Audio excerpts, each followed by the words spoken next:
కామారెడ్డి జిల్లా క్యాసంపల్లె గ్రామ శివారులో రాజరాజేశ్వరి వెంచర్లో ఉన్న అన్ని వసతులు కల్పిస్తామని నమ్మించి వెంచర్ యాజమానులు ఫ్లాట్లు విక్రయించారు. తీరా వసతులు కల్పించకుండా వెంచర్ యాజమానులు భయాందోళనకు గురి చేస్తున్నారని బాధితులు కామారెడ్డి మండలం దేవునిపల్లె పోలీస్ స్టేషన్లో ఫిర్యాదు చేశారు. రాజరాజేశ్వరి వెంచర్లో వసతులు కల్పించాలని ఫ్లాట్ కొనుగోలు చేసిన బాధితులు వెంచర్ యాజమానులైన లాబిశెట్టి శ్రీనివాస్, చీలా శ్రీను, ఎల్లంపేట వేణులను అడగగా బెదిరింపులకు గురి చేస్తున్నారని ఆరోపించారు. ఈ విషయమై సంబంధిత పోలీసు రెవెన్యూ అధికారులు చర్యలు తీసుకోవాలని కోరుతున్నారు. వీధో వాళ్ళు అందరూ ప్లాట్లు తీసుకున్న వాళ్ళు ఉన్నారు. వాళ్లకు మీరు కలెక్టర్ ఆఫీస్ లో కానీ, దేవునిపల్లి పోలీస్ స్టేషన్ కానీ, డిఎస్పీ ఆఫీస్ కానీ మాకు న్యాయం చేయాలని మేము దేవునిపల్లి టౌన్ కి వచ్చినాం. మళ్ళీ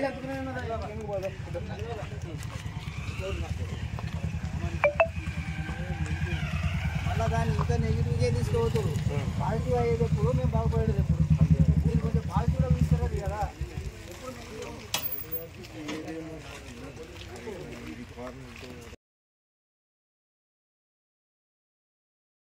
సతీష్ రెడ్డి అన్న. నేను 4.5 years క్రితం నేను రాజరాజేశ్వర వెల్చర్ ముగ్గురు సభ్యులు ఎవరు లాబిశెట్టి సీను, ఎల్లంపేట వేణు, చీల సీను వీళ్ళు రాజరాజేశ్వర వెల్చర్ చేశారు. ఇందులో బాగున్నదని ఏజెంట్ త్రూ ద్వారా మేము ఒక ప్లాట్ కొనడం జరిగింది.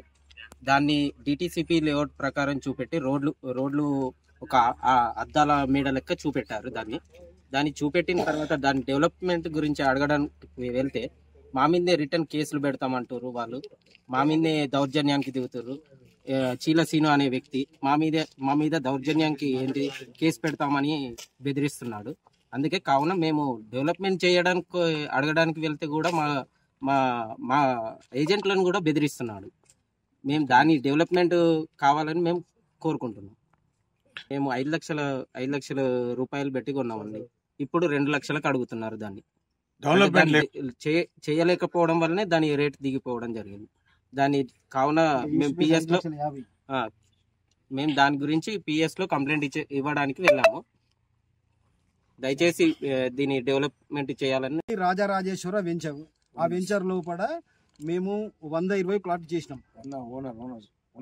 ఓనర్స్ ఎల్లంపేట వేణు, శీల సీను, లాబిశెట్టి శ్రీను వీళ్ళు ముగ్గురు చేసామని ఇప్పుడు చాలా చేసిండ్రు. అందులో శీల సీను మొత్తంకి అస్సలేడు, డెవలప్ చేస్తలే. అతను చేయంగా కూడా ఈ ప్రాబ్లం అనేది ఇంకా పెరిగిపోతున్నది. లాభాలు వచ్చినప్పుడేమో సంచులు వాళ్ళు తీసుకుపోయినారు, పంచుకున్నారు. ఆ లాభం అనేది పక్కకెట్టి ఈ యొక్క డెవలప్మెంట్ చేసే ఈ బాధ ఉండకపో మేము పోలీస్ స్టేషన్లో పంట తిరిగి అవసరం లేకపో. ఇక కస్టమర్లతో మాకు బాగా ఇబ్బంది అవుతుంది. మా ప్లాట్ అమ్మిపియు మేము అక్కడ ఊర్లలో పోతే కూడా పోలేకపోతున్నాం. మేము చేయించిందంతా బంధువులు రిలేషన్ వాళ్ళతో చేయించడం కాబట్టి వాళ్ళతో మేము ఏదో వాళ్ళకి మోసం చేసినట్టు అయిపోతుంది. దయచేసి వీళ్ళకు తగిన న్యాయం చేయాలని మీడియా మిత్రులకు మరియు ఇక్కడ పిఎస్ వాళ్ళకు కూడా మేము వినయించుకోవడం జరుగుతుంది.